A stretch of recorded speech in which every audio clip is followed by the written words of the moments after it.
కొరింథీయులకు రాసిన 2వ పత్రిక, అపోస్తుడైన పౌలు కొరింథీయులకు రాసిన 2వ పత్రిక 7వ అధ్యాయం, కొరింథీయులకు రాసిన 2వ పత్రిక 7వ అధ్యాయం 5వ వచనం నుండి,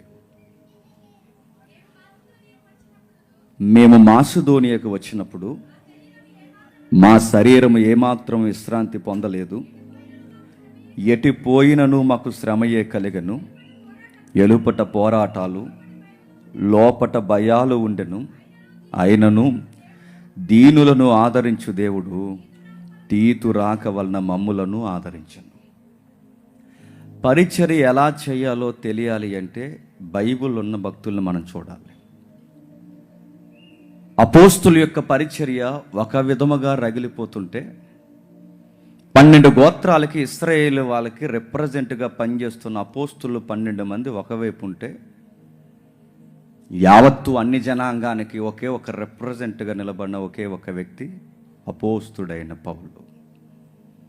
ఎందుకో కొంతమంది వ్యాఖ్యానకర్తలు, మేధావులు, పండితులు అంటారు, క్రీస్తు తర్వాత అంతగా అసూలు బాసిన వారి జాబితా ఒకవేళ లెక్కేస్తే 2nd కేటగిరీ పౌలుకి ఇవ్వచ్చేమో అన్నారు. ఆయన గురించి మాట్లాడుతున్నప్పుడు 1, 2 ఎన్ని ఇబ్బందులు కలిగాయి ఆయనకు సువార్తలో. ఆయన మాట్లాడుతూ అంటున్నాడు, మేము మాసిదోనియాకి వచ్చినప్పుడు మేము టీమ్స్గా పనిచేసేవాడు. ఎక్కడికి వెళితే అక్కడ గుంపులు తయారు చేసేవాడు. అక్కడికి వెళ్ళేవాడు 4 రోజులు ఉండేవాడు, అక్కడ సంఘం కట్టేవాడు. ఇక్కడికి వెళ్ళేవాడు 3 వారాలు ఉండేవాడు, సంఘం కట్టేవాడు. మరో ప్రాంతానికి వెళ్ళేవాడు, నెలలు ఉండేవాడు, సంఘం కట్టేవాడు. 1 ఏడాది ఒక్క చోటు ఉంటే అంతియోకియ ప్రాంతంలో క్రిస్టియన్స్ అనే సౌండ్ తీసుకొచ్చాడు. అన్యజనుల మధ్య అంతియోకియ అనే ప్రాంతంలో ఎటకారంగా అన్నారో, కితాబిచ్చారో, ఏమన్నారో తెలియదు, కానీ వీరెవర్రా అంటే క్రిస్టియన్స్ అన్నారు. రివైవల్ స్టార్ట్ చేశాడు. అందుకే పౌలు యొక్క రాక ఒక నూతన వరవడి, పౌలు యొక్క రాక సంఘానికి ఒక నూతన వరవడి, పౌలు గారి యొక్క పరిచర్య ఒక మాదిరి, పౌలు గారి యొక్క పరిచర్య, ఆయన పరిచర్య చదువుతుంటే ఒక ఉద్యమం, చేస్తే ఇలా చెయ్యాల సేవనంత ఉద్యమం. 1, 2 ఎటు పోయినా ఆయనకి శ్రమ. ఎటు పోయినా, ఈ ఏరియాకి వెళ్ళినా శత్రువులు ఉండేవారు, ఆ ప్రాంతానికి పోయినా శత్రువులు ఉండేవారు, ఎక్కడికి పోయినా శత్రువుల బెడద. ఎటు పోయినను మాకు శ్రమే కలిగను, మా శరీరం ఏమాత్రం విశ్రాంతి పొందలేదు. మినిస్ట్రీ ఎప్పుడు వర్ధిల్తా చెప్పనా? నేను కన్నా పరిధికి మించి నేను చెప్తున్నాను. మినిస్ట్రీ వర్ధిల్లుతూ వెలుగుతూ అనేక మందిని ఆకర్షించాలంటే మినిస్ట్రీ ఎప్పుడు ఉద్యమంతో రగులుతుందంటే రెస్ట్ తక్కువ ఉండాలి, మినిస్ట్రీ ఎక్కువ ఉండాలి. అదే సీక్రెట్. ఈరోజు వెలవెలబోవడానికి అందలాలు బంగళాలే మాత్రమే ఉండిపోయి వెలవెలబోవడానికి కారణం ఏంటో తెలుసా? రెస్ట్ ఎక్కువ, మినిస్ట్రీ తక్కువ. ఈరోజు మినిస్ట్రీల్లో చూసారా, రకరకాల యాటిట్యూడ్లు ఉన్నాయి. 10 ఇస్తారా, 20 ఇస్తారా, 24,000 అయితేనే వస్తాం అన్నారట. పెళ్ళికి రావాలి సార్, మా పిల్లలకి పెళ్ళిడు వచ్చింది సార్, పెళ్ళి అంటే 1 lakh అన్నారు. పెళ్ళికి ₹1,00,000 అయితే మనకు పెళ్ళి అయిపోద్ది ఇంట్లో. పెళ్లి మెసేజ్కి 1,00,000, బయటికి రావడానికి 25,000, రకరకాల. సేవకి డబ్బులు ఇవ్వద్దని అనట్లేదు, కానుకలు ఇవ్వద్దని అనట్లేదు, కానీ సేవను అడ్డు పెట్టుకుని డబ్బులు డిమాండ్ చేయడం అనేది సేవ కాదు, అది వ్యాపారం. అపోస్తులైన పౌలు ఉన్నదాన్ని పెంటగా ఎంచి, ఉన్న ఆస్తులను పక్కన పడేసి వచ్చి ఆయనకి ఏం మిగిలిందంటే ఏం మిగలలేదు, మా శరీరానికి రెస్ట్ లేదు. పౌలు గారు కూడా తిరిగిన వారి యొక్క ఆ అనుచరులు, లేదా ఆయన శిష్యగణాంగం, లేదా ఆత్మీయంగా కనిన బిడ్డలు ఎవరైతే ఉన్నారో వాళ్ళ హెల్త్లు డిస్టర్బెన్స్ అయిపోయినాయండి, ఆరోగ్యాలు పాడైపోయాయి. తిమోతికి స్టమక్ ప్రాబ్లం వచ్చేసింది. సేవలో తిరిగి ఒకరోజు తిని, ఒకరోజు తినక, ఒకరోజు నిద్రపోయి, మరొక రోజు నిద్రపోక, ఒకరోజు ఉండి, ఒక రోజు లేక, చలి, ఆకలి, దప్పులు, ఈ పరిచర్య అనే దాంట్లోకి వచ్చారు. వాళ్ళ ఆరోగ్యాలు పాడయ్యాయి. కొందరు వ్యాఖ్యానకర్తలు చెప్తున్నారు, కొందరు మేధావులు చెప్తున్నారు, నవతర పండితులు అంచనా చెప్తున్నారు, పౌలు గారి యొక్క హెల్త్ కూడా డిస్టర్బెన్స్ అయిపోయిందంట. అందుకే ఆయన అంటాడు, నా బాహ్య పురుషుడు దినదినం క్షీణించిపోతున్నాడు, నా ఆంతర్య పురుషుడు రోజు రోజు నూతన పరచబడుతున్నాడు. అంటే ఈయన సేవలోకి వచ్చి సాధించిందేమీ లేదు.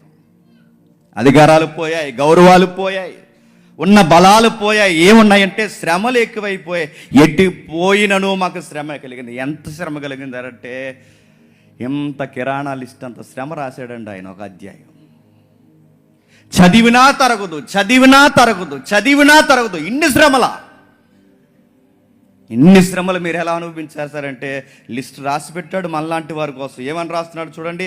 ఇదే కొరింథీ పత్రిక 11వ అధ్యాయం, ఇదే కొరింథీ పత్రిక 23వ వచనం నుండి, వారి క్రీస్తు పరిచారకుల ఎర్రివాని వలె మాట్లాడుచున్నాను, నేను మరి ఎక్కువగా క్రీస్తు పరిచారకుడను, మరి విశేషముగా ప్రయాసపడుతుని. పౌలు గారిని ఎటకారం చేస్తున్నారంటే ఎవరు? అదొక సేవ, ఆయన ఒక పరిచర్యుడు, ఆయన ఒక పరిచర్య చేస్తున్నాడు, పైగా అపోస్తుడా. పౌలు అంతేం కాదులే అని పౌలు గారిని కామెంట్ చేస్తున్నారట. కోపం వచ్చిందో, బాధలో పలుకుతున్నాడో, ఎలా అంటున్నాడో, మొత్తం మీద తన పడిన బాధ మాత్రం ఒక లిస్ట్ అవుట్ చేసి రాస్తున్నాడు. ఎటకారం చేస్తున్నారు కొరింథీ సంఘంలో. ఆ పౌలు గారి పత్రికలు పెద్ద చెప్పుకోదాకా కదండి, పత్రికలు ఒకవేళ బాగున్న మనిషి అంత పర్ఫెక్ట్ కాదులేండి అన్నారు.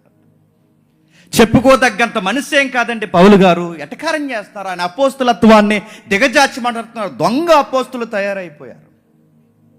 ఆ సంఘానికి కౌంటర్ చేస్తూ రాస్తున్నారు, ఎవరు నా మీద కామెంట్ చేశారో, ఎవరు నన్ను అంటున్నారో, నా సేవను నన్ను ఎవరైతే ఎద్దేవా చేసి మాట్లాడుతున్నారో మీరు గుర్తుపెట్టుకోండి, వాళ్ళు గుర్తుపెట్టుకోండి, వాళ్ళందరికీ చెప్పండి, వారి పరిచారకులా నేను పరిచారకుడిని.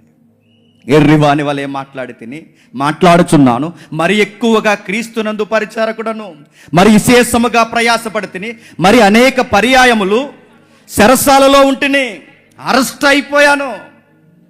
క్రీస్తు సువార్త చెబుతున్నందుకు ఒక్కసారి కాదు, 2 సార్లు కాదు, తీసుకెళ్ళి నన్ను పడేశారు లోపల.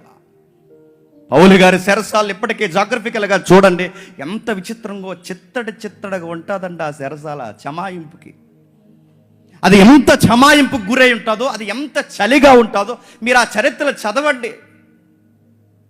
పేతురు గారిని పడేసిన చెరసాలు కానీ, పౌరు గారిని పడేసిన చెరసాలు కానీ, గతకాలపు ఖైదీలు ఎవరైనా లోపల చనిపోయి ఉంటే ఆ చనిపోయిన ఆ శవాలకి పురుగులు పట్టిన ఆ శవాన్ని అలాగే వదిలేసేవారట, అలాంటి జైల్లో పడేసేవారట. అలాంటి జైలుకి పోయాను, రకరకాల విషయాల్లో నలిగిపోయాను. ఇంకా చెబుతున్నాడు చూడండి, అపరిమితముగా దెబ్బలు తింటిని. ఎందుకు దెబ్బలు తిన్నాడు? సువార్త చెబుతున్నాను అని కొట్టేశారు. అపరిమితముగా దెబ్బలు తింటిని, అనేక పర్యాయములు ప్రాణాపాయముల్లో ఉంటుంది. యూదుల చేత 5 మార్లు ఒక్కడు తక్కువ 40 దెబ్బలు తింటిని. అనేక సార్లు స్కెచ్ చేసేసారు. నాకు ఒక టీం ఫామ్ అయిపోయింది. అన్నం కూడా తినకుండా వాళ్ళు కన్ఫర్మ్ అయిపోయారట. ఈ మనిషిని ఏదో ఒకటి చేసే వరకు అన్నం కూడా ముట్టకూడదని నిర్ణయాలు తీసుకుని ఒక టీమే పనిచేస్తుందంట పౌలు కోసం. నాకు అనిపిస్తుందండి, గొప్ప సేవ జరుగుతుందంట అని గుర్తేని చెప్పనా? ఆపోజిషన్ కూడా అంత గట్టిగా ఉన్నప్పుడేనండి బాగుంటుంది సేవ. మనల్ని వ్యతిరేకించే వాళ్ళు, మనల్ని ఇబ్బంది పెట్టేవారు, అంత వ్యతిరేకించే వాళ్ళు, మనల్ని తీసేయాలని చూసేవాళ్ళే మనకు ఎదురుగా ఉన్నప్పుడు తప్పకుండా సేవ గట్టిగా ఉంటుంది. మనల్ని వ్యతిరేకించే వాళ్ళు ఉండాలి, మనల్ని అనేవాళ్ళు ఉండాలి, మనల్ని తగ్గించి మాట్లాడే వాళ్ళు ఉండాలి. వాళ్ళు ఉన్నప్పుడే, మళ్ళీ చెప్తున్నాను, వాళ్ళు ఉన్నప్పుడే మన లోపాలేటో మనకు అర్థమవుతుంది. వాళ్ళు ఉన్నప్పుడే మన సేవల కసేంటో మనకు అర్థమవుతుంది. వాళ్ళు ఉండాలి, మనల్ని అనేవాళ్ళు ఉండాలి, మన నెటకారం చేసేవాళ్ళు ఉండాలి, మన మాటలు అనేవారు కావాలి, నీది ఒక సేవలు అనేవాళ్ళు కావాలి. అవును, నాది గొప్ప సేవని, నా సేవలో సమాధానం చెప్పేంత కసిరి అయిపోయేవాడు అనేవాడు నాకు ఉండాలి. పౌలు గారిని అంటున్నారట, ప్రాణాపాయాలు ఎన్నిసార్లు తీసేద్దాం అనుకున్నారో, ఎన్నిసార్లు మనిషినే తీసేద్దాం అనుకున్నారట, మనిషినే లేకుండా చేసేద్దాం అనుకున్నారట. భోజనాలు మానేసి కంకణ కట్టుకుని టీమ్గా తిరుగుతున్నారట. యూదులు కొట్టారు 5 మార్లు, ఒకటి తక్కువ 40 దెబ్బలు కొట్టారు. మామూలు దెబ్బలు అవి.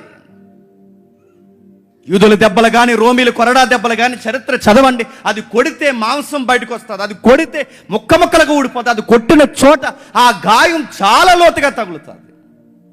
కొరడా దెబ్బలు అంటాడు ఎవడో, నిమ్మకాయలు మీసాల మీద పెట్టుకుని వస్తాడు. ఆ కొరడాలు కాదు, అది సౌండ్ తప్ప దెబ్బ తగలదు.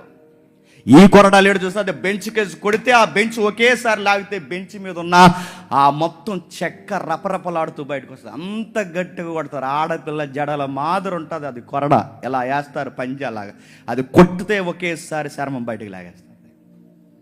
ఎలాంటి కొరడాలు ఆ రోజు కొట్టే ప్రయత్నాలు. యూదులు దెబ్బలు, రకరకాల దెబ్బలు కొట్టారు, ముమ్మారు బెత్తంలతో కొట్టారు. ఒకసారి రాళ్లతో కొట్టబడితిని, ముమ్మారు వాడ పగిలి ప్రయాసపడితిని, ఒక రాత్రి పగల్లో సముద్రంలో గడిపితిని. అందుకే ఈ సాంగ్లో సముద్రమే పెట్టాలనుకున్నాం. రాత్రి పగల్లో సముద్రంలో గడుపుతుంది. రాత్రి పగలు సముద్రంలో ఉండేవాడు. పగలు చూస్తేనే జ్వరం వచ్చేది, అలాంటిది రాత్రులు చూస్తే ఇంక శివర ప్రార్థన చేసుకోవడం. ఇంకా పగలు చూస్తేనే భయంకరంగా ఉంటుంది. అలాంటిది సముద్రం ఒడ్డ నిలబడితేనే గుండు బరువు ఎక్కువైపోతే, ఒడ్డన కాదు మధ్యలో వాడ పగిలిపోతే. ఈ నదిలో మన గోదావరిలం కదా, మనం గోదావరిలం. ఈ గోదావరి మీద చిట్టి నుంచి అడ్డు దాటడానికే గోదావరిలో అప్పుడప్పుడు గోదావరి మీద వెళ్ళినప్పుడల్లా డౌట్ అవుతుంది, ఇప్పుడు బ్రిడ్జి పడిపోతే ఏటి పరిస్థితి అని. ఇప్పుడు ఏదైనా జరిగితే ఏటి పరిస్థితి, వెహికల్ ఇలా వెళ్ళిపోతే అప్పుడు డౌట్లు వస్తాయి మనకి. ఎక్కడ రాకూడదు అక్కడ వస్తాయి మనకు డౌట్లు. ఈ గోదావరికి ఇలా అయిపోతే సముద్రాల మీద వాళ్ళ వాడ పగిలిపోయిందంట. మనం మేము సాంగ్ రికార్డింగ్ వెళ్ళినప్పుడు ఈ సాంగ్ రికార్డింగ్కి తమ్ముడు సురేష్, నేను, సుధాకర్ తమ్ముడు, ఇంకా కొంతమంది అన్నలు ఉన్నారు. మేమందరం కలిసి, ఈ డేవిడ్ గారు అందరం కలిసి అక్కడికి వెళ్ళాం. వెళ్ళిన తర్వాత మోజెస్ బ్రదర్ ఇంకా స్టూడియో సెట్ చేస్తున్నాడు. ఆ సెట్ చేస్తున్నప్పుడు ఎలాగ ఖాళీగా ఉన్నాక ఒకసారి అలా బంగాళాఖాతం చూసొద్దామని చెప్పి ఆ లోపలికి వెళ్ళిన, ఆ పోర్ట్లోకి వెళ్ళిన తర్వాత ఎవరో మనం గుర్తుపట్టారు, మీరు జేమ్స్ అని కదంటే. అవును బ్రదర్, ఏమి లేదు సముద్రంలో సరదా తీసుకెళ్తారన్న. తీసుకెళ్తాను, అయ్యో ఎందుకు తీసుకెళ్ళండి, తీసుకెళ్తా అన్నారు. తీసుకెళ్లారు, అందరం ఎక్కాం. తెప్ప తెచ్చారు మాకు, ఆ తెప్పలోకి ఎక్కాం. ఎదరు నేను కూర్చున్నాను, వెనకాల ఎలా కూర్చున్నారు. ఇంకా నడుతున్నాను, హాఫ్కి ఏమి కూడా వెళ్ళలేదండి. ఆ సముద్రం ఇలా లేపి మా వాడిని ఇలా పడేసరికి ఎవడికాడే ఇలా పట్టుకుని పోదాం, తర్వాత ఎప్పుడైనా ట్రై చేద్దాం. నేను అడుగుతున్నా, 1/2 కిలోమీటర్ వెళ్ళకుండానే కంగారు వచ్చేసింది మాకు. అది ఇలా లెగిసి పడదండి, ఇలా పడి ఇలా పడుతుంటే చాలామంది అనుకున్నారు ఈరోజు ఏమైనా క్షమాపణలు ఉంటే అడిగేయాలని. సముద్రం చూసి నడుతున్నా, అడలెత్తిపోయాం, భయపడిపోయాం. నేను అడిగాను, ఇంకొంచెం లోపలికి వెళ్ళొద్దామంటే తర్వాత వెళ్దాం, పోదాం చూస్తుంటే. ఎందుకంటే మా సురేష్ గారికి ఈత రాదు, ఎవరికి ఈత రాదు. వీళ్ళకి ఏదో చిన్నపిల్లలకి ఇలా కొడతారు. మరి ఏం కాదురంటే వద్దని పోదాం. వచ్చేసాం బయటకి. బయటకు వచ్చి నాకు అప్పుడు అనిపించిందండి, అరే 1/2 కిలోమీటర్ బంగాళాఖాతంలో ఇంత కంగారు అయిపోతే, మహాసముద్రాల్లో ప్రయాణం చేస్తున్నప్పుడు, దేశాలు దాటి ప్రయాణం చేస్తున్నప్పుడు వాడ పగిలిపోయిందంట. మహానుభావులు రాత్రంతా సముద్రంలో ఎలా ఉన్నారో తెలియదండి. చలి వేస్తుంది కానీ మన ఏరియాలో ఆ చలికి సముద్రం మీద రాత్రులు, ఆ సముద్రం మీద చలి వేస్తున్నప్పుడు ఎంతకయ్యా ఇంత ప్రయాస, ఈ ప్రయాణాలు ఏంటి, వాళ్ళ పగులుపోవడం ఏంటి మీకు ఈ ప్రయాస అని అడిగితే వాళ్ళు అన్నారట, ఈ సువార్తను తుదముట్టించేంత వరకు, పునరుద్ధానుడైన క్రీస్తుని గూర్చి ప్రకటించేంత వరకు, ఈ ఊపిరి శ్వాస ఉన్నంత వరకు సముద్రాలైనా దాటడానికి, నదులైనా దాటడానికి, మా శరీరాన్నైనా నలగొట్టడానికి, అసువులు బాయడానికి నాగిటి మీద చెయ్యేసాం, ఎనిదిరిగి చూడముగాక చూడం అన్నారు. సముద్రంలో పగిలిపోతే ఏమైపోతాం, ఉంటే ఆయన కొరకు సువార్త చెబుతాం, పోతే ఆయన దగ్గర మేము అసువులు బాసిన మా అందరినీ ఆహ్వానించడానికి ఒక రొమ్ము సిద్ధముగా ఉంది, అది అబ్రహాము రొమ్మును అనుకుంటాం. పోయి వాళ్ళ కమిట్మెంట్లు కానీ వాళ్ళ మాటలు కానీ చూసినా మన పిచ్చెక్కుతుందండి. ఎవరు అందట ఒక ఆవిడ, యేసుప్రభుని ఎంత ఈజీగా అర్థం చేసుకుంటున్నారు చూడండి. ఎవరో ఒక ఆవిడ అందట, ఏమన్నది తెలుసా? ఆవిడ మాట్లాడుతూ సడన్గా వాళ్ళ ఆయన గారు తిట్టారు. బుద్ధి లేదు, ఎప్పుడు కూరలలో కొడుతూ సిగ్గు లేకుండానే. ఏమైందండి, బాగా వండాను కదండి, పప్పులో ఉప్పు తక్కువైంది అన్నాడు. వెంటనే పక్క వచ్చి అన్నదట, చెప్పాలి కదా అందట. ఎవరిని? యేసుక్రీస్తు వారిని. అలా ఆయన పప్పులో ఉప్పు తక్కువైందని ఆవిడని తిడితే ఈవిడ గారు పక్కడికి వచ్చి అన్నదట, చెప్పాలి కదా, చెప్పకుండా అలా ఉంటావేంటి? ఎవరిని? ప్రభువుని. ఇప్పుడు ఈవిడ పప్పులో ఉప్పు తక్కువైపోయిందని పరలోకం నుంచి ప్రభు వచ్చి వాళ్ళ ఆయన ఆవిడ తిట్టకుండానే పప్పులో ఉప్పు కలిపేయాలట. నేను అడుగుతున్నా, ఏమర్థమవుతున్నాడు? ఆయన త్యాగం ఏంటి, ఆయన సువార్త ఏంటి, లోక కళ్యాణం కోసం ఆయన చేసిన ఇవేం అర్థం అవ్వలేదండి. యేసుప్రభుని ఎంత ఈజీగా మనం చూస్తున్నామంటే, రోడ్డు మీదకి వెళ్ళి ప్రయాణం చేస్తున్నప్పుడు టైంకి ఆటో రాకపోతే ఉన్నావా, పట్టించుకుంటున్నావా నన్ను అని అడుగుతున్నాం. ఎవరిని? బోర్డు ఆటో రాకపోతే ఇలా ప్రయాణం చేస్తున్నప్పుడు లారీ ఇలా వచ్చి వెళ్ళిపోయిందంట మన ముందు నుంచి, అంతే. ఆ లారీ ఇలా వచ్చేసరికి అసలు నేను అడుగుతున్నానండి, మన సాక్ష్యాలు గల్లంతా అయిపోతాయి, మన ఊపిరి గల్లంతా అయిపోతాయి. అడుగుతున్నాను, లారీ ఇలా వచ్చి వెళ్ళిపోతే వాడ భద్రాసిపోయింది అక్కడ సముద్రంలో. సముద్రంలో వాడ బద్దలాసిపోయింది, నదుల్లో వాడల బద్దలాసిపోయాయి. వాళ్ళు ఎటు పోయినా వాళ్ళకి శ్రమలు, అనేక పర్యాయములు, ప్రయాణాల్లో, నదులలో, ఆపదలలో, దొంగల వలనైన ఆపదల్లో, నా స్వజనులైన ఆపదలలో, అన్యజనుల వలన ఆపదలలో, పట్టణాలలో, అరణ్యాలలో, సముద్రాలలో, బాధాకరమైన విషయం నా కూడా ఉన్న కపట సహోదరుల వలన గాయాలు. ఎంత లిస్ట్ అండి ఆయనకి. ఎటు పోయినను శ్రమే, ఎక్కడికి పోయినను శ్రమే, యూదుల వల్ల శ్రమే, అన్యుల వల్ల శ్రమే, చూస్తున్న అధికారుల వలన శ్రమే, ప్రయాణాల్లో శ్రమే, సముద్రాల్లో శ్రమే, నదుల్లో శ్రమే, దొంగల వలన శ్రమే, స్వజనులను నా వారు అనుకున్న వారి వలన కూడా, అంటే ఏదో పక్షాన బీరకాయ పీసు కలుస్తున్న వేల వలన శ్రమే, నా అనుకున్న వారు కూడా ఏ పక్షాన నాకు ఉపయోగం లేకుండా మారిపోయిన వేల వలన శ్రమే. ఇంకెవరయ్యా నేను ఎన్నుపోటు పొడిసిందంటే చెప్తున్నారు, కపట సహోదరులు ఉన్నారు. ముందుకు వచ్చి వందనాలు చెప్తారు, వెనకపోయి పౌలా అంటారు. కపట సహోదరుల వలన శ్రమే, ఎటుపోయినను వీళ్ళ వలన నాకు శ్రమే. ప్రయాసతో, కష్టముతో, తరచుగా జాగరాలతో, ఆకలితో, దప్పులతో, తరచుగా ఉపవాసాలతో, చలితో, బట్టలు లేక అనేక సార్లు ఒకే జతుంటే దిగంబరత్వంతో, ఇంకా చెప్పవలసినవి అనేకమున్నవి. వీటన్నిటికన్నా ఇంకా చింత ఎక్కువైపోయింది. సంఘాలు ఏమైపోతాయో, సంఘం ఏమైపోతుందో, సంఘ పరిస్థితి ఏంటో, సంఘ పరిస్థితులు ఎలా జరుగుతున్నాయో, అక్కడ మాసిదోనియా సంఘం ఎలా ఉందో, కొరింథీ సంఘం ఎలా ఉందో, ఎఫెసీ సంఘం ఎలా ఉందో, అంతియోకియా సంఘం ఎలా ఉందో, తల్లి సంఘం యెరూషలేము సంఘం ఎలా ఉందో, ఎక్కడెక్కడ ఏమి ఇన్ఫర్మేషన్ ఏం జరుగుతుందో తెలియదు. ఎందుకంటే ఆయన బాగానే ఉన్నారా అందరూ? తిమోతి, ఎఫెసీ సంఘం బాగానే ఉందా? పెద్దలు అంతియోకియాలో బాగానే ఉన్నారా? వాళ్ళకి ఏమైనా సందాలు తక్కువ? ఎంతండి, ఇంకా ఆ మనిషికి ఇంకేరక పనేమి లేదండి. దేవుడు దేవుడు దేవుడు. జీవితంలో సువార్త. దేవుడు అంటే వాళ్ళు తిన్నా దేవుని కొరకే తిన్నారు, వారు తాగినా దేవుని కొరకే తాగారు, వాళ్ళు ఏం చేసినా దేవుని కొరకే. ఎందుకంటే అది భోజనమైనను, పానీయమైనను, ప్రయాణమైనను, నిద్ర అయినను, కరువైనను, ఖడ్గమైనను, ఏదైనను ఆయన కొరకు చేయడానికి మేము పుట్టామన్నారట. సేవ అదరగొట్టేశారండి వాళ్ళు. చూస్తే ఆ సేవ, అప్పుడు చేసిన ఆ సేవ సువాసన 2000 సంవత్సరాలు పోయినా ఎప్పటికి కనబడుతుంది. సంఘములన్నిటి కూర్చిన చింత, ఈ భారము దినదినము నాకు కలుగుచుంది, ఎక్కువైపోతుంది. సంఘము పరలోకానికి గవిని ఏదన్నా ఉంది అంటే, పరలోకానికి ముఖద్వారం ఏమన్నా ఈ భూమి మీద ఉందంటే సంఘము. సత్యం అక్కడ ఉంది అని చెప్పాలంటే, ఆ సత్యానికి స్తంభం ఏదన్నా ఉందంటే సంఘం. ఆ సంఘమే పాడైపోతే దేవుని చిత్తం ఏమైపోతుంది? ఓ పక్క దుర్బోధలతో ఫైట్ చేస్తున్నాడు, మరో పక్క దుర్మార్గులతో ఫైట్ చేస్తున్నాడు, మరో పక్క అన్యజనులకు అడ్డంగా నిలబడుతున్నాడు, యూదులకు అడ్డంగా నిలబడుతున్నాడు. వీటన్నిటి విషయంలో దేన్ని ప్రొటెక్షన్ ఇస్తున్నావంటే, తల్లి కోడి పిల్లని ఎలాగైతే కాపాడుకుంటుందో సంఘాన్ని అలా కాపాడుకుంటూ ప్రాంతాలు తిరుగుతున్నాడట. సంఘాలను కాపాడుకుంటున్నాడు. సువార్తలు అనేక లేత వయసులో ఉన్న, అప్పుడప్పుడే ఆత్మీయంగా జనించిన వారిని కాపాడుకుంటున్నాడు. అప్పుడప్పుడు అడుగుతున్నానండి, కొన్నిసార్లు మనకు సేవలో ఇసుకొచ్చేస్తుంది. నేను దేవుళ్ళలోకి వచ్చి 18 నుంచి ఇప్పుడు 19వ సంవత్సరంలో నడుస్తున్నాను. ఈ 18-19 సంవత్సరాలు నాకు తెలుసు. అప్పుడప్పుడు అనిపిస్తే ఎందుకు రాంగి చేయడం, మనం ఎవరి కోసమైతే సేవ చేస్తున్నాం వాళ్ళే మన మీద కామెంట్ చేస్తే, మనం ఎవరి కోసమైతే మనం ప్రయాసపడుతున్నాం వాళ్ళే మన మీద సనిగితే ఇంకెందుకురా. అప్పుడప్పుడు నీరసం వచ్చేస్తుంది, అప్పుడప్పుడు ఎందుకులే అనిపిస్తుంది, అప్పుడప్పుడు ఎందుకు అంత మనం ఇలా ముందుకు వెళదామని చెప్తే వీళ్ళే వెళదామని చెప్పిన వారే మళ్ళీ వెనకాల తాటాకులు కడుతుంటే ఎందుకు? ఒక మాటలో ఏకీపించరు, ఎందుకని ఆగిపోవాలని మనకు అనిపిస్తుందండి.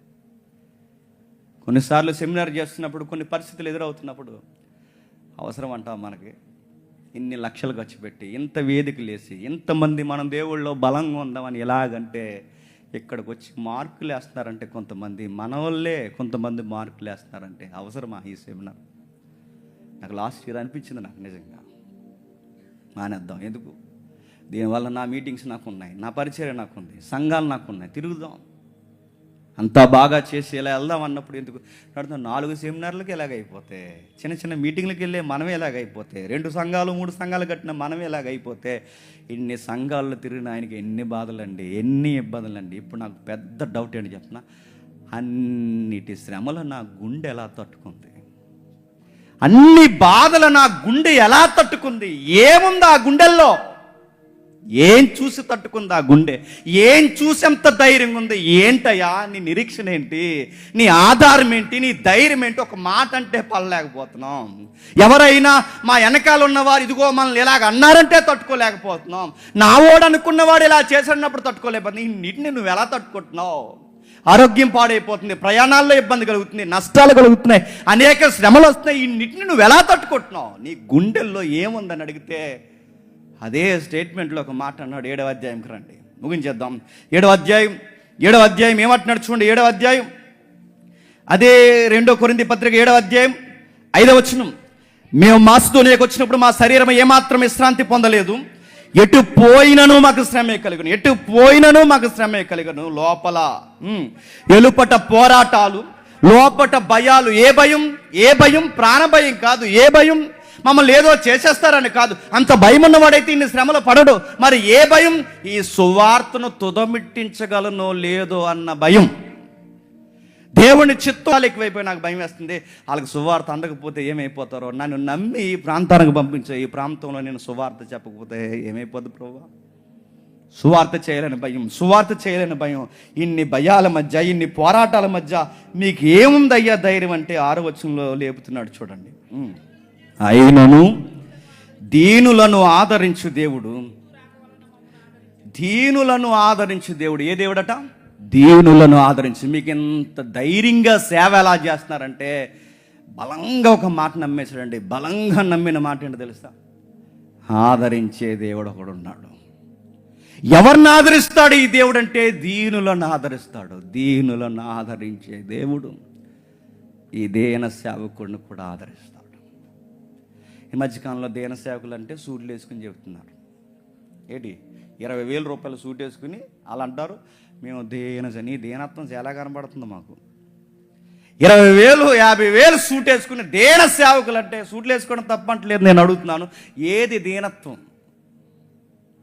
దేన సేవకుడు అంటే ఏంటో తెలుస్తుందిగా. ఆయన చూడు పౌలు కానీ అంతా చేసి నాదేముంది, అంతా చేసి ఏముంది అంటున్నాడు చూస్తారా? అంత దీనత్వం.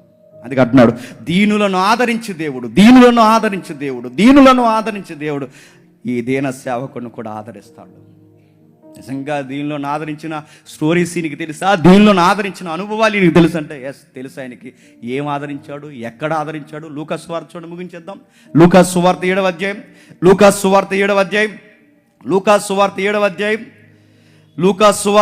అధ్యాయం ఒక దేన కుటుంబానికి వచ్చి మాట్లాడుతున్నాడు చూడండి. లూకాసు వార్త 7వ అధ్యాయం 11వ వచనం. వెంటనే ఆయన ఒక ఊరికి వెళ్ళుచుండగా ఆయన శిష్యులు బహు జనసమూహం ఆయనతో కూడా వెళ్ళుచుండరి. ఆయన ఆ ఊరి గవని యొద్దకు వచ్చినప్పుడు చనిపోయిన ఒకడు ఎలుపులకు మోసుకొని పోబడుచుండెను. అతని తల్లికి అతనొక్కడే కుమారుడు, ఆమె విధవరాలు. ఆ ఊరు జనులు అనేకులు ఆమెతో కూడా ఉండరి. ప్రభు ఆమెను చూసి కనికరపడి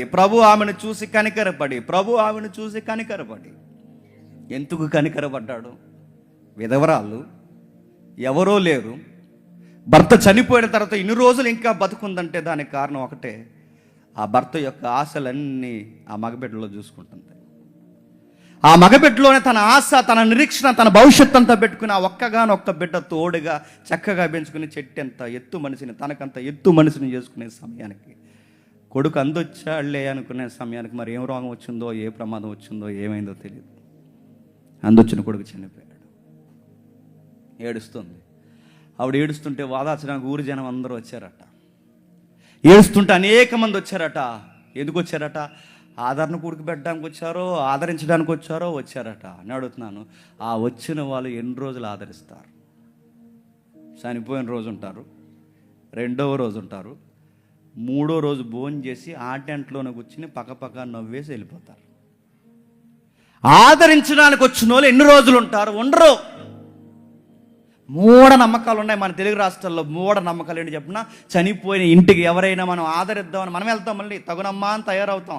ఆ చనిపోయిన వాళ్ళ ఇంటికి ఆదరించడానికి వెళ్ళిన తర్వాత మళ్ళీ ఒక మూఢనమ్మకం ఏంటి చెప్ప, ఆ బాధపడుతున్న వాళ్ళకి కనీసం ఒక మాట కూడా చెప్పురాము, అక్కడే చెప్పులు వేసుకుని వచ్చేస్తాం. అని అడిగితే చెప్పకూడదండి, అలా చెప్పు రాకూడదంట. అందుకే లోపలికి వెళ్ళరట, చెప్పరట. వెళుతున్నాము అని కూడా చెప్పరు. వెళ్తున్నాం, మళ్ళీ రేపు వస్తాము, ఎల్లుండి వస్తాం, నువ్వేం బాధపడకు, మరణం వస్తుంది, మన ప్రభు నందు ఉందాం, ధైర్యంగా ఉండని ఒక్క మాట కూడా చెప్పరంట. ఎందుకు చెప్పరట? చెప్పకూడదట. అక్కడే కాలు కడుక్కుని అక్కడే చెప్పులేసుకుని వచ్చేస్తారట. విశ్వ సంస్కృతులు ఈ రోజే కాదు, ఆ రోజుల్లో కూడా ఈ యూదులందరూ వచ్చారు. వచ్చి ఏం చేస్తారు? అనేకులు ఆమెతో కూడా ఉండరు. ప్రశ్న, ఎన్ని రోజులు ఉంటారు? ఒక రోజు ఉంటారు, 2 రోజులు ఉంటారు, దిన కార్యక్రమాలు జరిగే వరకు ఉంటారు. వాళ్ళకి శుద్ధీకరణ దినాలు ఉంటాయి, అవి జరిగేంత వరకు ఉంటారు. తర్వాత ఎవరుంటారు? ఎవ్వరు ఉండరు. ఆమెకున్న ఒక్కగానొక్క తోడు పోయింది, భర్త లేడు, ఇప్పుడున్న ఒక్క కొడుకు లేడు. ఇప్పుడు ఆ తల్లికి ఎవరుంటారు? ఎవ్వరు ఉండరు. అందుకే చూశాడు, జాలిపడ్డాడు. అమ్మా ఏడ వద్దని ఆమెతో చెప్పాడు. దగ్గరికి వచ్చాడు. తల్లి, నువ్వు ఏడకు, నీకు విషయం చెప్తా. ఆ పాడెడు ముట్టి, చిన్నవాడా లెమ్ము అనగానే లేచిపోయాడట.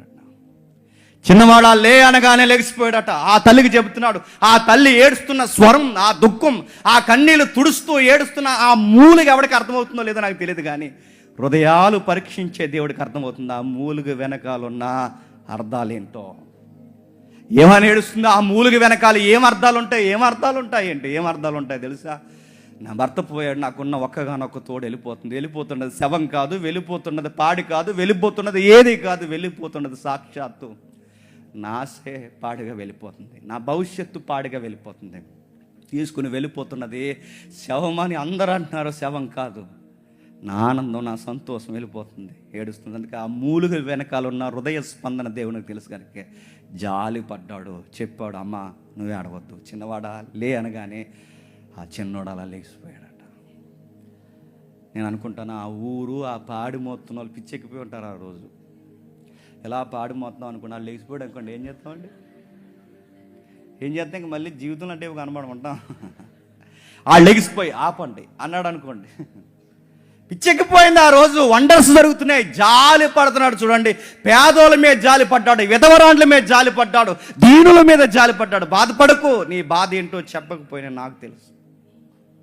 ఈ ప్రభుత్వాలు అర్థం చేసుకుంటా లేదో నాకు తెలియదు, కానీ ఈ పేదల బాధల్ని ఈ ప్రభుత్వాలు అర్థం చేసుకుంటా లేదో, ఈ దీనుల బాధల్ని ఈ ప్రభుత్వాలు అర్థం చేసుకుంటాయో, భుజాన్ని వేసుకుంటా లేదో నాకు తెలియదు, కానీ నువ్వు నమ్మిన ప్రభు ఖచ్చితంగా నేను అర్థం చేసుకుంటాడు. గుర్తుపెట్టుకో. వాగ్దానాలు ఇచ్చి నెరవేర్చిన ఈ ప్రభుత్వాలు ఒక లెక్క అయితే, ఇచ్చిన వాగ్దానం 1000 సంవత్సరాలు దాటిపోయిన అబ్రహాము దేవుడిని, ఇస్సాకు దేవుడిని, యాకోబు దేవుడిని అప్పుడు వాగ్దానం చేశాను, నీ పితరులకు మాట ఇచ్చానని ఇచ్చిన మాటని జ్ఞాపకం చేసుకునే గొప్ప దేవుడే. చెప్పండి, మనం నమ్మిన ప్రభు. మాట తప్పనివాడు, మాట నెరవేర్చేవాడు, మాటను జ్ఞాపకం చేసుకునేవాడు. అందుకే చనిపోయిన ఆ బిడ్డను లేపాడు, దీనులను ఆదరించాడు. ఇంకెవరిని ఆదరించాడు? ఎవరెవరిని ఆదరించాడు? చాలామంది ఉన్నారు లిస్టులో. చదువుకుంటూ పోతే, చక్కగా ధ్యానించుకుంటూ పోతే ఎన్నో విషయాలు, ఎంతమంది దీనులను కట్టాడో. నడిచి వెళ్ళిపోతున్నాడు. ఆ నడిచి వెళుతుండగా ఊరంతా దూరంగా పెట్టేసింది వాళ్ళు. లోపలికి రాకండి, ఇటు చట్ట ప్రకారం కానీ ఆత్మీయంగా కానీ యెరూషలేము లోపలికి రాకండి, వచ్చారంటే మిమ్మల్ని చంపుతామేమో అనుకున్నారు. మళ్ళీ ఎవరో కాదు, కుష్ఠరోగులు. గవిని వెలుపుని ఎక్కడో ఉండమంటారు కుష్ఠరోగుల్ని. ఆ బయటకు పోయారు. అందరూ అలా వస్తారు, అటువైపుకి రారు, అటు నుంచి అటే పోతారు, ఎందుకంటే అది కుష్టి అంటుకుంటుంది. ఆ దారిని ప్రభు కూడా వెళుతుంటే దూరం నుంచి అరిసారట, దావీదు కుమారుడా, దావీదు కుమారుడా, దావీదు కుమారుడా, మమ్మల్ని స్వస్థపరచవయ్యా అని అడిగారట. జాలిపడి ఆ దీనుల దగ్గరకు పోయి వాళ్ళ చేతులు పట్టుకుని అన్నారట, నాకు ఇష్టమే, మీరు శుద్ధులు కండి. శుద్ధులుగా మార్చేశాడు. దీనులను ఆదరించు దేవుడు, విధవరాండ్లను ఆదరించు దేవుడు, అమాయకులను ఆదరించు దేవుడు, శవాలను లేవనెత్తినవాడు, ఇలాంటి గొప్ప కార్యాలు జరిగించే దేవుడు, ఆ దీనులను ఆదరించిన దేవుడు ఈ దీన సేవకుడిని కూడా చెప్పండి ఆదరిస్తాడని చెబుతున్నాడు. ఆయనే అపోస్తుడైన పౌలు గారు. చరిత్రలో అదుగో ఆ విధవరాండ్లను ఆదరించిన దేవుడు, చరిత్రలో అదుగో ఆ పేదోళ్ళని ఆదరించిన దేవుడు, ఆ కుష్ఠరోగులను ఆదరించిన దేవుడు, ఎంతో మందికి ఆదరణగా నిలబడిన ఈ దేవుడు నన్ను కూడా ఆదరిస్తాడు. ఊరంతా దూరం పెట్టింది, చెప్పితే దరిదాపులు కూడా రానివ్వరు. పలానా అమ్మాయికి అశుద్ధంలో ఉందట, తనకి నెలలు దాటిపోయినా, సంవత్సరాలు దాటిపోయినా ఇంకా ఆ రోగం తగ్గలేట. ఆ రోగం పేరు రక్తస్రావం. చెబితే దరిదాపులు కూడా రారు. ఎందుకంటే వాళ్ళ భక్తిలో, వాళ్ళ యొక్క ఆచార కర్మకాండలో ఆమె గాడి తగిలితేనే అపవిత్రం అయిపోతుంది అన్నంత అంటుతో బతుకుతున్నారు. అలాంటి వారి మధ్య బిక్కుమని 1 సంవత్సరం కాదు, 2 సంవత్సరాలు కాదు, 12 సంవత్సరాల నుంచి ధైర్యం కోల్పోయి బతుకుతున్న ఆ తల్లికి ఎవరో చెప్పారు, నువ్వు స్వస్థత పొందాలంటే నజరేయుడైన యేసు దగ్గరికి వెళ్ళు, స్వస్థపడతావు. ఇలానే గుంపులుగా ఉన్నారు. ప్రభు అలా నడిచి వెళ్ళిపోతున్నాడు. జనాభా ఆయన మీద పడుతూ నడుస్తున్నారు. ఎక్కడ దాక్కుందో, ఎక్కడుందో, ఏం చేస్తుందో, ఎప్పుడు వచ్చిందో, ఆ మార్గం మధ్యలో ఆయన టైం టేబుల్ ఎలా కొనుక్కుందో తెలియదు. కానీ అక్కడ కూర్చుంది. ఆయన పట్టుకోవడానికి ఆయన వస్త్రపు చెంగును అలా ముట్టింది. వస్త్రపు చెంగును ఎప్పుడైతే అలా ముట్టిందో స్వస్థపడింది. ప్రభు ఆగడ ఆయనకు తెలుసు, సర్వం వెలిగిన దేవుడికి, సర్వము ఎరిగిన దేవుడికి తెలుసు, నన్ను ఎవరో ముట్టుకున్నారు, నన్ను ఎవరో పట్టుకున్నారు. ప్రభావం నాలో నుంచి వెళ్ళింది. ఎవరున్నారు తెలిసే అడిగాడు, అన్నీ ఎరిగే అడిగాడు, ముందుకు వస్తాదనే అడిగాడు. ఎవరు నన్ను తాకింది, ఎవరు నన్ను పట్టుకుందని అడిగితే బెదురుతూ బిక్కుమని వస్తే అప్పుడు అన్నాడమ్మా, నీ విశ్వాసము స్వస్థపరచునుగాక, ఇంటికి వెళ్ళిపో అమ్మా అన్నాడు. నిన్నెవ్వరు గౌరవించలేదు నాకు తెలియదు. నీ రోగం ఏంటో నేను బయటికి చెప్పను, నీ సమస్య ఏంటో నీ బయటికి చెప్పను. ఎందుకంటే పరువు లేని మీ కొరకు పరువు కలిగిన నేను ప్రాణం పెట్టడానికి ఇళ్ళలోనికి మీకోసం వచ్చానమ్మా. నీ పరువు ఏం కాదు, ఎవ్వరికి చెప్పను, వెళ్ళిపో. దీనులను ఆదరించే దేవుడు. ఈ స్టోరీస్ అన్నీ పౌలు గారికి తెలుసు, ఈ స్టోరీస్ అన్నీ లోక గారికి తెలుసు, ఈ స్టోరీస్ అన్నీ శిష్యులకు తెలుసు, ఈ జరిగిన కథలు పుంకాలుగా చెప్పుకున్న సువార్తలు తెలుసు. అన్నిటికన్నా ముఖ్యంగా పరిశుద్ధాత్ముడు బాగా చెప్పాడు వాళ్ళకి. ఇవన్నీ మనసులో ఉన్నాయి పెద్ద అయిన పౌలు గారికి. అందుకే అంటున్నాడు, ఆ ఊరు వెళ్ళాడు, ఆ పేదరాలను ఆదరించాడు, ఆ ఊరు వెళ్ళాడు, ఆ విధవరాలను ఆదరించాడు, ఆ ఊరు వెళ్ళాడు, ఆ వ్యాధిలో ఉన్న వారిని ఆదరించాడు, ఆ ఊరు వెళ్ళాడు, ప్రతి ఒక్కరిని ఆదరించాడు. ఎంతమందిని ఆదరించిన దేవుడు కళ్ళు మూసినా కళ్ళు తెరిసినా మాట్లాడితే యేసు అని కలవరిస్తున్న ఈ దీన సేవకుడిని కూడా ఆదరిస్తాడు. నదుల్లో ఆదరిస్తాడు, సముద్రాల్లో ఆదరిస్తాడు, ఆపదల్లో ఆదరిస్తాడు, కపట సహోదరులు ఆదరిస్తాడు. ఎంతమంది నాకు శత్రువులు అయిపోయినా దేవుడు నా పక్షమునుంటే నాకెవ్వడు విరోధి కాదన్నాడు. దేవుడు నాకు తోడై ఉంటే అది కరువైనను, ఖడ్గమైనను, హింస అయినను, బాధ అయినను, ఆటంకమైనను, శత్రులు వేవేల కొలది లేసిపోయినను ఆయన నా పక్షమునుంటే ఎవడు నాకు విరోధి. ఈ మాట చెప్పినప్పుడు అప్పుడే అనిపించిందండి ఈ పాట రాయాలని.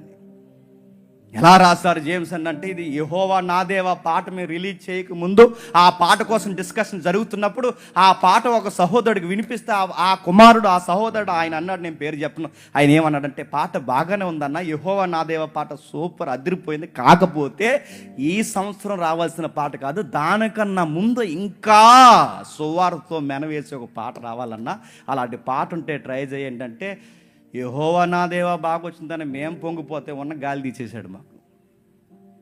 ఇంకొక పాట రాయాలి, ఎలా రాయాలంటే ఈ రోమా పత్రిక, ఈ సువార్తలన్నీ కలగలిపి నేను ప్రకాశం జిల్లా మీటింగ్స్కి వెళ్ళినప్పుడు నాతో పాటు ఒకే ఒక సహోదరుడు నాకు కూడా వచ్చాడు. ఆ రోజు నాకు కూడా వచ్చిన సహోదరుడు సంతోష్ పాలకొల్లు. అన్న నేను కొన్ని లైన్స్ చెప్తాను, టకా నువ్వు టక రాయి, మొబైల్లో రాస్తావు, ఎలా రాస్తావు రాయి, ఈ ఫీలింగ్ మనం నిద్రపోవద్దు, రాత్రి అంతా ఈ పదాలన్నీ కూర్చు, మనం వీలైతే నెక్స్ట్ ఈ పాట మనం రిలీజ్ చేద్దాం, యెహోవా నా దేవ ఆపేద్దాం, ముందు ఈ పాట రిలీజ్ చేద్దాం అంటే మోజెస్ బ్రదర్ అన్నాడు, లేదు బ్రదర్ నాకు ఫీల్ ఉంది ఈ పాట యెహోవా నా దేవే రిలీజ్ అయిపోవాలి, వీలైతే నెక్స్ట్ ఇయర్కి ఈ పాట చూద్దామని. ఎప్పుడో ఏడాది క్రితం మమ్మల్ని కామెంట్ చేసిన సహోదరుని బట్టి రాసిన పాటే లే నిలబడనే పాట అప్పుడు రాసిందే. ఏం చూసి రాశారంటే ఒకసారి చూడండి, ముగించేద్దాం. రోమిలికి రాసిన పత్రిక, సమయాన్ని ఇద్దాం. రోమిలికి రాసిన పత్రిక 7వ అధ్యాయం, రోమిలికి రాసిన పత్రిక 8వ అధ్యాయం, రోమిలికి రాసిన పత్రిక 8వ అధ్యాయం 31. ఇట్లుండగా ఏమందము, దేవుడు మన పక్షమునుండగా మనకు విరోధి ఎవడు? దేవుడు మన పక్షమునుండగా మనకు విరోధి ఎవడు? ఏంటి నీ కాన్ఫిడెంట్ ఏంటి పౌలు అని అడిగితే ఆయన చెప్తున్నాడు, తన సొంత కుమారుని అనుగ్రహించుటకు వెనక తీయక మన అందరి కొరకు ఆయన అప్పగించిన వాడు ఆయనతో పాటు సమస్తమును ఎందుకు అనుగ్రహింపడు? చూసారు ఆయన ఎలా క్లైమ్ చేస్తున్నాడు చూడండి, ఆయన క్లైమ్ చేసే విధానం చూడండి, ఆయన మాట్లాడే విధానం, ఆయన విశ్వాసం ఎంత బాగుందో చూడండి. తన సొంత కుమారుని అనుగ్రహించుటకు ఎనుక తీయగా మన అందరి కొరకు ఆయన అనుగ్రహించిన వాడు ఆయనతో పాటు సమస్తము మనకెందుకు ఇవ్వడు? ఆ సేవలో మనకెందుకు అనుకూల పరిస్థితులు అనుగ్రహించడు? దేవుని చేత ఏర్పరచబడిన వారి మీద నేరము మోపువాడెవడు? ఎవడు అని అడుగుతున్నాడు. చూడండి, ఎవడు? దేవుడు నా పక్షాన్ని ఉంటే నా మీద కాలెత్తేది ఎవడు? దేవుడు నా పక్షాన్ని ఉంటే నా మీదకి లేసే విపత్తు ఏంటి? దేవుడు నా పక్షాన్ని ఉంటే నా మీదే నిందలేసేది ఎవడు? ఎందుకు చెప్పినా, నా మీద నిందలేసి నా సేవనే పాడు చేయాలనుకుంటే వారు కాలు దూతున్నది నా మీద కాదు, సాక్షాత్తు దేవుడి మీదకి. అందుకే నిజాయితీ కలిగిన సేవకులకి దేవుడిచ్చిన వాగ్దానం ఏంటో తెలుసా? సేవకులు నిజాయితీగా సేవ చేస్తున్న వాళ్ళ మీద మాటన్నా తిరగబడినా దేవుడు ఎలా అన్నాడు? మిమ్మల్ని తాకితే నా కనుగుడ్డు తాకినట్టు అన్నాడు. గుర్తుపెట్టుకో, ఆయన కొరకు బ్రతికే వారి కొరకు మాట్లాడుతాను. మిమ్మల్ని తాగితే నా కనుగుడ్డు తాకినట్టు. అందుకే మాట్లాడుతున్నాడు, క్లైమ్ చేస్తున్నాడు. నీతిమంతులుగా తీర్చువాడు దేవుడే, శిక్ష విధించువాడేవాడు. ఎవరిని ప్రకటిస్తున్నామా? చనిపోయి తిరిగి లేచిన క్రీస్తు యేసే. అంతేకాదు, మృతుల్లో నుండి లేచిన వాడును, దేవుడు కుడిపార్శ్వమున ఉన్నవాడును, మన కొరకు విజ్ఞాపన కూడా చేయవాడును ఆయనే. క్రీస్తు ప్రేమ నుండి మన వెడవాపు వాడెవడు? శ్రమ అయినను, బాధ అయినను, హింసైనను, కరువైనను, వస్త్రహీనతైనను, ఉపద్రవమైనను, ఖడ్గమైనను మనల్ని వెడవాపున ఇందును గూర్చి రాయబడినదేమనగా, నిన్ను బట్టి దినమల్లా మేము వధింపబడిన వారము, వధకు సిద్ధమైన గొర్రెలమని ఎంచబడిన వారిని. ఇది మా కమిట్మెంట్, మై లార్డ్, ఇది మా కమిట్మెంట్. వధకు సిద్ధమైన వారు, ఇదిగో నిన్ను బట్టి దినమెల్లా మేము వధింపబడిన వారు, వధకు సిద్ధమైన గొర్రెలు. మేము ఫిక్స్ అయిపోయాం నీ కొరకు చనిపోవాలని, మెంటల్గా ప్రిపేర్ అయిపోయాం నీ కొరకు బలి అయిపోవాలని. ఒక గొర్రె ఎలా అయితే కసాయి వాడి చేతుల్లోకి వెళ్ళి బలవుతాదో, ఈ కసాయి లోకంలో సువార్త కొరకు మేము చనిపోవడం మీ చిత్తమైతే వధకు సిద్ధమైన గొర్రెలము. దినమెల్లా అంటే ఎవ్రీడే సువార్తకి అడుగు బయటికి పెట్టామంటే అడుగు వేసిన మరుక్షణమే గుర్తుపెట్టుకుంటాం. దినమెల్లా వధకు సిద్ధంగా ఉన్నామని రెడీ అయిపోయి మేము బయటికి వెళ్తాం. ఎవరు వచ్చి అన్నారట, బొట్టెట్టుకుంటారా? బొట్టెట్టుకుంటారా అంటే పెట్టేసుకుంటామండి అన్నారట. ఎవరితో పెట్టుకుపోతే ఏమవుద్దండి? కొడతారా? తిడతారా? వెలేస్తారా? జైల్లో పెడతారా? ఏం చేస్తారని అడుగుతున్నాను. ఈ ప్రభువు మన పక్షంలో ఉంటే మళ్ళీ చెప్తున్నాను, ఏం చేస్తారు చెప్పండి. ఒకవేళ ఏమన్నా చేసినా బాధ ఏం లేదండి. ఎందుకంటే వాళ్ళు చేయగలిగినది ఏదన్నా ఉందంటే శరీరాన్ని చేయగలరు తప్ప ఆత్మను శరీరమును రక్షింపగలవాని ఎదుట మనం ఉన్నప్పుడు మనల్ని ఏం చేయగలరు చెప్పండి. అందుకే ఆయన మాట్లాడుతున్నాడు, ఆయనను మనం ప్రేమించిన వారి ద్వారా మనం వీటన్నిటిని అత్యధిక విజయం పొందుచున్నాము. మరణమైనను, జీవమైనను, దేవదూతలైనను, ప్రధానులైన ఉన్నవైన, రాబోవైనను, అధికారులైనను, ఎత్తైనను, లోతైనను, సృష్టింపబడ్డ మరి ఏదైనను మన ప్రభు అయిన క్రీస్తు యేసునందుల దేవుని ప్రేమను బట్టి మనల్ని ఎడబాబు అరేవడు. ఇదే నా ధైర్యం అన్నాడు. నీ ధైర్యం ఏంటి పౌలు గారు? మీ ధైర్యం ఏంటంటే అని అడిగితే పౌలు గారు అంటున్నారు, ఖడ్గమైన, కరువైన, తుఫానైనా, బాధ అయినా, వస్త్రహీనతైనా, సముద్రాల వల్ల ఆపదలైనా, కపట సహోదరులైనా, ఏంటి సార్ మీ ధైర్యం ఏంటి సార్ అని అడిగితే ఆయన అంటున్నాడు, దేవుడు నా పక్షమునుండగా నన్నెవ్వడు ఏమీ చేయలేదు, ఏ పరిస్థితి ఏమీ చేయలేదు. నేను చేయి సువార్త నా సావు తప్ప ఇంకేది ఆపలేదని ప్రిపేర్ అయిపోయిన దినం మెల్ల సిద్ధపడిన గొర్రెలండి వాళ్ళు.